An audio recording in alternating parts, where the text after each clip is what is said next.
नमस्कार दोस्तों। आज मैं आपके सामने एक नया विश्व में एक समीकरण बनने वाला है, जिसका नाम है पुतिन और ट्रम्प। और इसको मैंने ट्रम्प बोला है। देखिए, आपको मालूम है कि अभी यूक्रेन के ऊपर नेगोशिएशंस चल रहे हैं और इसके अंदर आपने देखा है कि 2-3 दिन से रिपोर्ट्स आ रही है कि डोनाल्ड ट्रम्प बोल रहे हैं कि वो ग्रीनलैंड को अपना भाग बना लेंगे कैसे भी। उन्होंने अपने एड्रेस में भी बोला था कांग्रेस को कुछ दिन पहले। पनामा कैनाल में वो यूएस अमेरिकन फोर्सेस को भेजने की बात कर रहे हैं और उन्होंने कनाडा को हमेशा अपनी 51st रिपब्लिक बता रहे हैं। और कहीं न कहीं मुझे लगता है ये 3-4 साल में डोनाल्ड ट्रम्प की प्रेसिडेंसी में अमेरिका के बॉर्डर्स एक्सपैंड होने वाले हैं। पनामा उनके कंट्रोल में आने वाला है। उन्होंने ऑलरेडी ब्लैक रॉक ने जो चाइनीज़ कंपनी का स्टेक है उधर they have bought the Chinese company stake. और भले ही कनाडा के नए प्रेसिडेंट अ, माइक केनेडी कुछ भी बोल दे कि अमेरिका हमारी कंट्री की सॉवरेनिटी पे आँख डाल रहा है, कुछ भी देखिए का वो पब्लिक में कुछ भी बोले, but Canada is highly dependent on America. और कहीं न कहीं उन्होंने एक रिपीटेडली बोल-बोल के कैनेडियन पब्लिक के अंदर एक रेफरेंडम हो सकता है और उस रेफरेंडम में अगर 51% ऑफ द कैनेडियंस बोल देते हैं कि they want to join United States of America, तो Canada might become the 51st state of America very soon. ये प्रोसेस है पर डेफिनेटली पॉसिबल है। कल आपने देखा कि कैसे डोनाल्ड ट्रंप ने एक तरह से बहुत ही मतलब आपने देखा है कि रीअश्योरेंस दिया है कि यूक्रेन डील अभी हो जाएगी। और नेटो के जो चीफ है मार्क रूट उनके साथ बैठे थे। उन्होंने भी बोल दिया कि नेटो के अंदर यूक्रेन का आना पॉसिबिलिटी नहीं है और कहीं न कहीं फ्यूचर में हमें रशिया के साथ हमारे रिलेशंस नॉर्मलाइज़ करने की ज़रूरत है। फिर मैं आता हूँ कि ये जो नए समीकरण है ये क्यों बन रहे हैं? क्योंकि आपको मालूम है कि जो अमेरिका में अभी जो डोनाल्ड ट्रम्प जीत के आए हैं, इनको बहुत सपोर्ट मिला है उनके मागा सपोर्टर्स के। जो ये मागा सपोर्टर्स है, वो essentially Christian Bible speaking population है इनकी।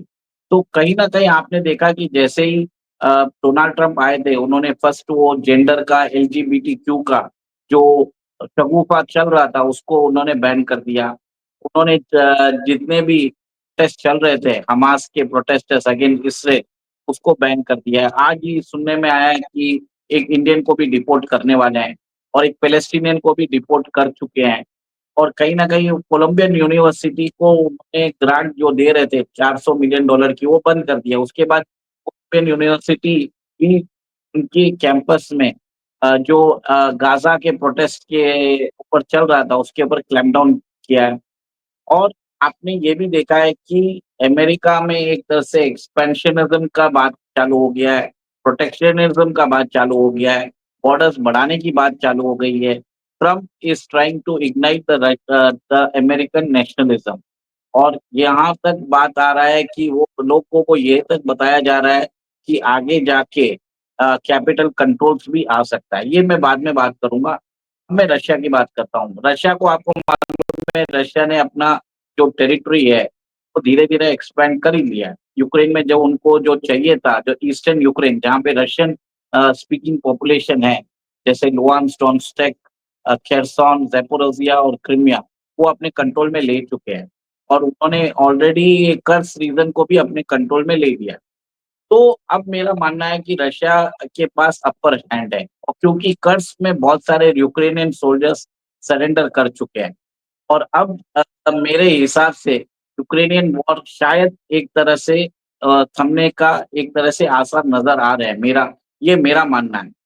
जब तक अगर यूरोपियन यूनियन कोई नई चाल ना खेल दे, तो कहीं न कहीं मुझे लगता है कि अगर इस बार भी अगर कोई ट्रीटी नहीं होती है, तो ज़ेलेंस्की को रिप्लेस कर दिया जाएगा। इलॉन मस्क ने खुद ही बोल दिया है कि आपको मालूम है कि मोनाको में जो 10 यूक्रेनियन ओलिगार्क्स है, उनके ऊपर कार्रवाई हो जाए, तो ये वॉर इमीडिएटली रुक जाएगा।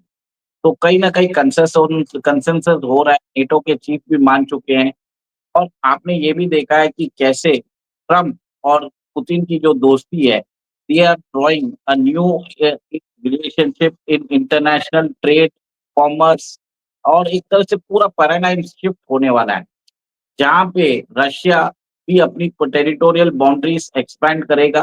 बट ऐसा नहीं है कि अभी जैसे उन्होंने यूक्रेन पे युद्ध कर दिया है, वैसे नहीं करेंगे। They will try to expand the presence across the Arctic. Arctic के अंदर आपको मालूम है कि there is 45 trillion dollars of reserves उधर है। और रशिया के पास तो आज की डेट में अ, आपने देखा होगा कि उनके पास न्यूक्लियर आइस ब्रेकर्स है, न्यूक्लियर पावर रिएक्टर्स भी है, जो शिप में वो लोग they are able to build up. तो अमेरिका को भी मालूम है कि आर्टिक के अंदर रशिया की सुप्रीमेसी को मानना पड़ेगा।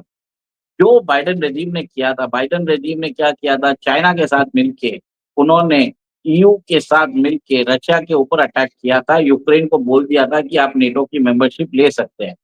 तो रशिया के लिए ये रेड लाइन था। रशिया ने वेरी क्लियर टर्म्स में बोल दिया था कि Ukraine can not be part of NATO, क्योंकि यूक्रेन का बॉर्डर बहुत ही रशिया से मिलता भी है और मॉस्को बहुत नजदीक है। तो ये एक रशियन रेड लाइन है। In spite of knowing all this things NATO ने ये काम किया। बट इसके बाद क्या हुआ आपको मालूम है, 3 साल से युद्ध चल रहे हैं। Russia has thrived and survived this war economy. In fact, the only nation in Europe which is growing right now is Russia. America को भी समझ में आ गया कि इस एंडलेस एंड पॉइंटलेस वॉर से कोई मतलब नहीं है।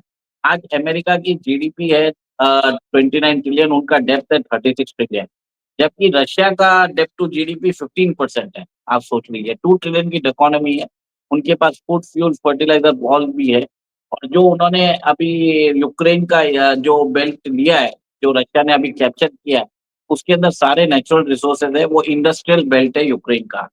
एक तरह से यूक्रेन के जो ग्रोथ है, उसको उन्होंने एक तरह से इंडस्ट्रियल ग्रोथ को अपने अंदर मिला लिया। तो कहीं न कहीं आप मेरा ये मानना है कि आगे जाके ट्रेड रिलेशंस नॉर्मलाइज़ होंगे और सबसे बड़ा कंटेंशन पॉइंट रहेगा इस बार रशियन एसेट जो फ्रीज़ हो चुके हैं। ईयू उसके ऊपर क्या फैसला लेगा वो हमें देखना है। अभी तक बताया जाता है $500 billion of Russian assets have been confiscated by EU and America. उसके अंदर स्टेट एसेट्स $300 बिलियन है, प्राइवेट एसेट्स $200 बिलियन है। तो कहीं न कहीं अगर ये इसके ऊपर सहमति नहीं होती है, तो एक तरह से नया टाइप ऑफ फाइनेंशियल सिस्टम बनेगा। कल ही रिपोर्ट्स आई है कि इंडिया अपना जो ऑयल ट्रेड है, पॉसिबली ऐसा है कि वो क्रिप्टो करेंसी में कर सकता है। आपको मालूम है कि क्रिप्टो के रिलेटेड रिफॉर्म्स रशिया ने अभी बहुत सारे रिफॉर्म्स किए हैं। अमेरिका ने तो अपने आप को crypto capital of the world declare कर दिया है। उन्होंने तो स्ट्रेटेजिक बिटकॉइन रिजर्व भी बना दिया है। वो तो एक तरह से एटमॉस्फेयर भी बना रहे हैं कि अमेरिका के अंदर क्रिप्टो की माइनिंग हो, क्रिप्टो के ट्रांज़ैक्शन हो, ब्लॉकचेन के ऊपर वो काम हो। तो एक तरह से मेरे हिसाब से अगर ब्रसेल्स और ईयू अगर नहीं माना, जिसमें वो रशियन एसेट्स को डिफ्रीज़ करेंगे, तो कहीं न कहीं alternative modes of payment and mechanism बढ़ेंगे और इसमें क्रिप्टो मेरे हिसाब से एक अहम रोल लेने वाला है। तो ये मेरा मानना है कि आगे अमेरिका और रशिया दोनों मिलके वर्ल्ड को रूल करने वाले हैं, क्योंकि दोनों के पास न्यूक्लियर वेपन्स बहुत ज़्यादा है। रशिया के पास 6500 है, अमेरिका के पास 5900 है। Hardly any difference. दोनों ही oil oil producing and oil exporting nations है। दोनों के पास फूड ग्रेन्स के अंबार हैं। रशिया के पास trillions of dollars of rare earth minerals, आप जो बोलिए सब कुछ है उनके पास। और अ, अमेरिका ट्राई कर ही रहा है कि ग्रीनलैंड को परचेज़ कर ले। वो अमे और वो चाइनीज़ इन्वेस्टमेंट्स जो अभी अफ्रीका में हो रखे हैं, वहाँ उस कंट्रीज़ में रेजिम चेंज की बातें चालू कर दी है। वो ऑलरेडी यूक्रेन के जो $350 बिलियन जो उन्होंने ग्रांट में दिए हैं, उसको उन्होंने डेब्ट कन्वर्ट कर दिया है और यूक्रेन को बोला है कि आप अपने जो 50% रेयर अर्थ मिनरल्स है, वो अमेरिका को आपको देना पड़ेगा। अभी बताया जाता है यूक्रेन के पास जो रिमेनिंग यूक्रेन है, उसके पास 11 या $12 ट्रिलियन के एसेट्स हैं। तो कहीं न कहीं अमेरिका को भी लग रहा है कि उसको रेयर अर्थ मिनरल्स में वो पीछे हो गया था और अब उसको रेयर अर्थ और क्रिटिकल मिनरल्स में उसको देखने की ज़रूरत है। आज यहाँ तक बात आ रही है कि पेंटागन के जो मिलिट्री साइट्स में रेयर अर्थ मिनरल्स का अभी वो रिफाइनिंग जो इंडस्ट्री है, वो एस्टेब्लिश करने वाले हैं। तो ये एक चीज़ है कि आप देख लीजिए कि फ्यूचर में आप एक देखेंगे कि वर्ल्ड में 2 ही महाशक्तियाँ होंगी, एक तो रशिया और एक होगी अमेरिका। रशिया ये देखेगा कि जैसे आप देख रहे हैं कि चाइना का मिलिट्री एक्सपेंडिचर बढ़ रहा है और जिस हिसाब से वो ताइवान के ऊपर मिलिट्री गेम्स कर रहा है, ड्रिल्स कर रहा है, उसके एक्सपेंडिचर बढ़ रहे हैं। चाइना की इकोनॉमी भी पलटर हो रही है। आपको मालूम है 2018 में American imports from China was $538 billion. Trump ने कुछ प्रोडक्ट्स के ऊपर टैरिफ लगाया था, जिसके कारण उनका ट्रेड आज $450 बिलियन हो गया। आज अमेरिका को सबसे ज़्यादा एक्सपोर्ट करता है मेक्सिको, $480 बिलियन का। और अभी additional 20% tariff across the board लगा दिया है। तो आगे जाके बताया जाता है कि Chinese exports to America will reduce by another $100 billion.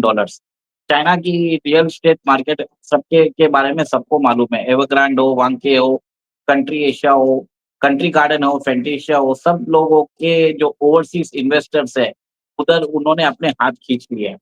China में 4000 बैंक्स है, उधर एक बैंकिंग क्राइसिस आ गया है। कंज्यूमर डिमांड खत्म होती जा रही है। शंघाई की पॉपुलेशन 2.6 करोड़ से 2 करोड़ हो चुकी है। चाइना का डेब्ट टू जीडीपी इज़ अराउंड 300%। बहुत लोग नहीं बोलेंगे but this is the actual truth. मतलब अगर आप $3 दोगे तो $1 ऑफ इंक्रीमेंटल आपको एक तरह से जीडीपी आउटपुट आएगा। और चाइना के अंदर 51 घोस्ट सिटीज़ है। एक घोस्ट सिटी तो शी जिनपिंग ने अपने नाम से ही बनाई है, जिंगजियांग है, वो बीजिंग के पास है, उसके ऊपर $100 बिलियन उन्होंने इन्वेस्टमेंट कर दिए हैं। तो कहीं न कहीं आप देख रहे हैं कि चाइना के अंदर स्ट्रक्चरली उनकी इकोनॉमी प्रॉब्लम में है, फिस्कल कोलैप्स में जा रहा है, एक्सपोर्ट्स कम हो रहे हैं और एक तरह से चाइना जिस हिसाब से ताइवान के ऊपर इन्वेशन और मिलिट्री ड्रिल्स कर रहा है, तो कहीं न कहीं जो सोवियत यूनियन का हुआ है, वैसा ही काम होगा चाइना के अंदर कि चाइना की इकोनॉमी कोलैप्स होगी और चाइना भी कोलैप्स होगा। ईयू बनाया गया था डॉलर की हेजेमनी को काउंटर करने के लिए। तो अमेरिका ने देखा है कि बहुत दिनों से कि ईयू बहुत हद तक चाइना के साथ मिलके और अमेरिका को चैलेंज कर रहा है। जब तक अमेरिका का इंटरेस्ट था तो उन्होंने कुछ नहीं बोला है और अब डोनाल्ड ट्रम्प ने तो बोल भी दिया publicly, EU was created to challenge the hegemony of dollar. तो कहीं न कहीं आपने ये भी देखा है कि नॉर्ड स्ट्रीम पाइपलाइन जो रशिया से जर्मनी जो गैस भेजती है, वो यूएस ने अपने कंट्रोल में ले लिया है। अगर अभी फ्यूचर में जैसे रिलेशंस नॉर्मलाइज़ होते हैं और गैस सप्लाई होता है, तो यूएस वो गैस के रेट्स तय करेगा। और जर्मनी में आपको मालूम है इंडस्ट्रियलाइज़ेशन चल रहा है, एनर्जी प्राइसेज़ बढ़ गए हैं, इकोनॉमी रिसेशन में है, तो कहीं न कहीं बहुत सारी industries are being relocated back to America. तो कहीं न कहीं आप ये भी देखेंगे कि फ्यूचर में जर्मनी में एएफडी पार्टी है, वो बोलती है कि यूरोपियन यूनियन रहना ही नहीं चाहिए। आपने देखा है कि फ्रांस में ली पेन भी यही बात बोल रही है। तो कहीं न कहीं मेरे हिसाब से फ्यूचर में ईयू और चाइना का इम्प्लोजन पॉसिबिलिटी लग रहा है और एक तरह से we are going to have a multipolar order जिसमें Russia, America will rule the world. Definitely इसके अंदर दूसरे कंट्रीज़ रहेंगे, जिनके अपने स्फीयर रहेंगे, जैसे इंडिया रहेगा, सऊदी अरेबिया रहेगा, इज़राइल रहेगा, फिर शायद ब्राज़ील रहेगा, बट ये सब मार्जिनल प्लेयर्स रहेंगे।